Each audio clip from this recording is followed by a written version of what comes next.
Buenas tardes. Hoy 29 de junio de 2025. Este sería mi aporte para este video.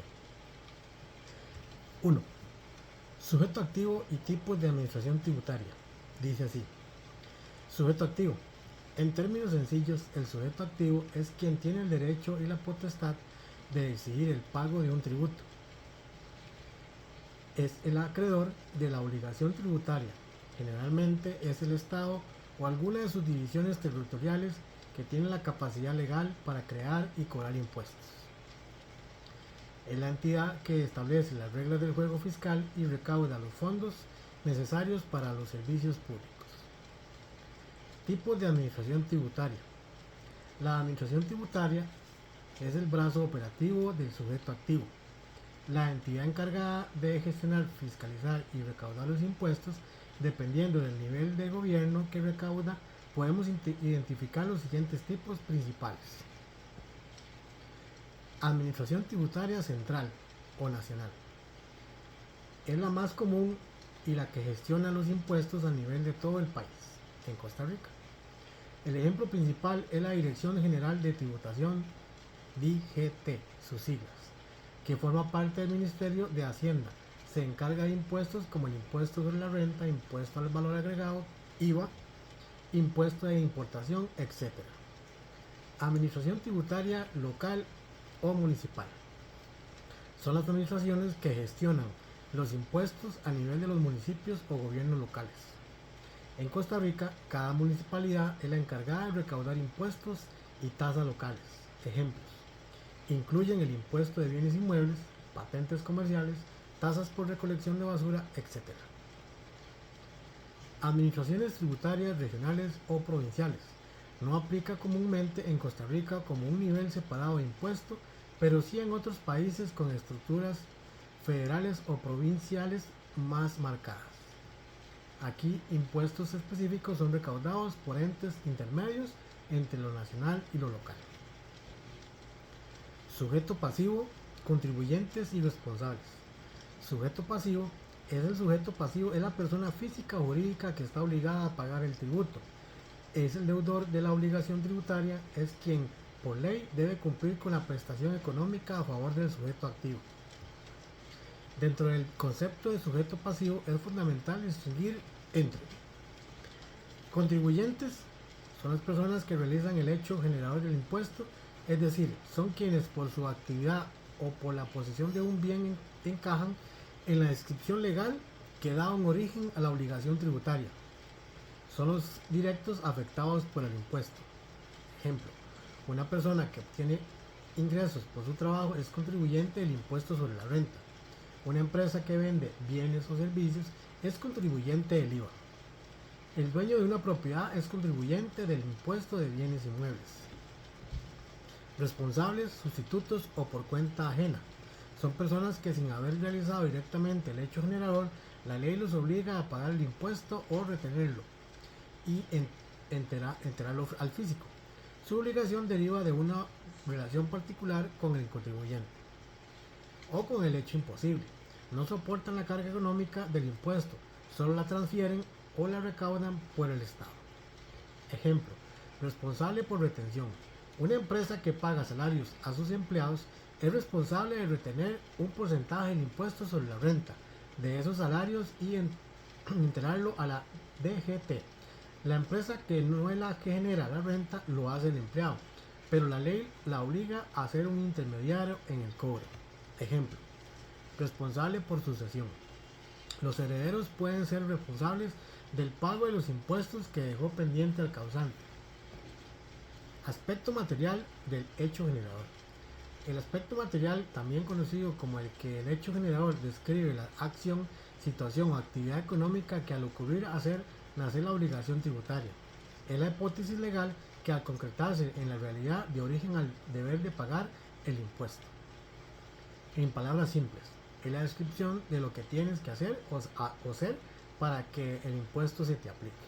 Ejemplo: en el impuesto sobre la renta, obtener utilidades, salarios, renta de capital, etc., la acción de obtener ingresos. En el impuesto de valor agregado, IVA, la venta de bienes, la prestación de servicios, la importación de bienes, la acción de vender, prestar servicios e importar. En el impuesto de bienes inmuebles, ser propietario de un bien inmueble, la situación de ser propietario. Aspecto espacial del hecho generador. El aspecto espacial es donde el del hecho generador define del territorio de jurisdicción donde debe ocurrir el evento o situación para que el impuesto sea exigible. Establece los límites geográficos de la potestad tributaria de un estado o entidad. En palabras simples, indica que en lugar de suceder la actividad o situarse del bien para que el impuesto sea aplicable. Un ejemplo: en el impuesto sobre la renta se suele aplicar el principio de fuente o renta mundial. En Costa Rica, el principio de territorialidad significa que solo las rentas obtenidas dentro del territorio costarricense están sujetas a impuestos sobre la renta. En el IVA, la venta de bienes o prestación de servicios que realizan dentro del territorio nacional o la zona franca según la ley. En el impuesto de bienes inmuebles, el bien inmueble debe estar situado dentro de la jurisdicción del municipio que lo cobra. Aspecto temporal del hecho generador. El aspecto temporal del hecho generador determina el momento exacto en que se considera realizado el hecho imponible y por tanto nace la obligación tributaria. Es crucial para saber a partir de cuándo se debe calcular y declarar el impuesto. En palabras simples, el instante preciso en el que el impuesto se activa o se materializa. Un ejemplo: en el impuesto sobre la renta, el periodo fiscal suele ser anual, del 1 de enero al 31 de diciembre. La obligación nace al final de este periodo al haberse obtenido rentas, aunque se paguen anticipos. En el IVA, la obligación nace generalmente en el momento de la emisión de la factura, la entrega del bien o la finalización del servicio, lo que ocurra primero. En el impuesto de bienes inmuebles, al inicio del periodo fiscal anual o en la fecha de adquisición del bien si es posterior. Nacimiento de la obligación tributaria. El nacimiento de la obligación tributaria ocurre en el momento preciso en que se configura el hecho generador. En la realidad, de acuerdo a la descripción que la ley hace de él, es el punto cero a partir del cual existe legalmente la obligación de pagar un tributo. En palabras simples, es el momento en que se cumple la condición de la ley establece para que debas pagar un impuesto, es como el disparo de salida de la carrera fiscal. Ejemplo: en el IVA, cuando se emite una factura por una venta de un bien o servicio. En el impuesto sobre la renta, al finalizar el periodo fiscal en el que se obtuvieron las rentas grabadas. En el impuesto de traspaso de bienes inmuebles al momento de la formalización de la estructura de venta del inmueble. Exigibilidad de la obligación tributaria. La exigibilidad es el momento a partir del cual el sujeto activo, la administración tributaria, puede legalmente requerir o cobrar el pago de la obligación tributaria. No siempre coincide con el nacimiento. Generalmente la exigibilidad se da después del nacimiento, una vez que se ha cumplido el plazo establecido por la ley para declarar y pagar. En palabras simples, es el día a partir del cual Hacienda te puede cobrar legalmente el impuesto que ya nació.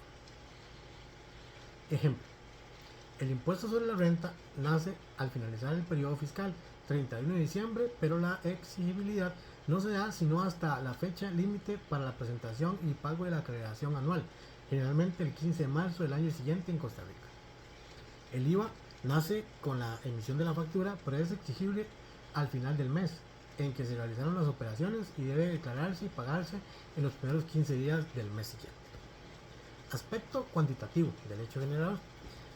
El aspecto cuantitativo del cuanto del hecho generador se refiere a los elementos que permiten determinar la base imponible y la alícuota, tarifa o tasa para calcular el monto exacto del tributo a pagar. Es la parte matemática y numérica de la obligación. En palabras simples, son los números que se usan para saber cuándo impuesto tienes que pagar. Componentes principales: base imponible. Es el valor numérico, dinero, unidades, peso, etc., sobre el cual se aplica la alícuota. Es la cantidad sobre la que se calcula el impuesto. Damos un ejemplo: el monto de la renta obtenida, el precio de venta de un bien o servicio, el valor fiscal de un inmueble. Alícuota o tasa tarifa. Es el porcentaje de monto fijo que se aplica sobre la base imponible para determinar el impuesto. Ejemplo: el 13% de IVA, 15% de impuestos sobre la renta, para ciertos tramos o 0.25% de impuesto de bienes inmuebles. Normas de sujeción o no incidencia. Las normas de no sujeción, o a veces llamadas de no incidencia, establecen casos específicos en los que, aunque una actividad o situación pareciera encajar en la descripción general del hecho generador, la ley explícitamente indica que no está gravada por el tributo. Es decir, son situaciones que quedan fuera del alcance del impuesto por decisión del legislador o por una excesión posterior. En palabras simples, la ley dice, esto no paga impuesto, incluso si se parece a algo o si lo haría. Definición clave con excesión. Una excesión es cuando la actividad sí está sujeta al impuesto, nace la obligación, pero una norma posterior la libera de su pago, por ejemplo, por razones sociales, económicas o política pública. O no sujeción, significa que la actividad nunca llega a estar sujeta al impuesto, simplemente no cumple con el hecho imponible de tal como lo define la ley, la obligación tributaria ni siquiera nace. Ejemplo, en algunos países ciertas transferencias de dinero entre familiares cercanos no están sujetas a impuestos de donaciones, por lo que la ley las excluye, específicamente dentro del ámbito del hecho generador del impuesto a las donaciones.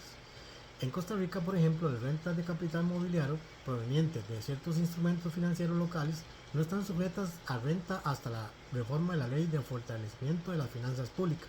Esto se debía a que no se consideraban parte del concepto de renta gravable bajo la ley anterior a ciertas condiciones. Ese sería mi aporte. Muchas gracias.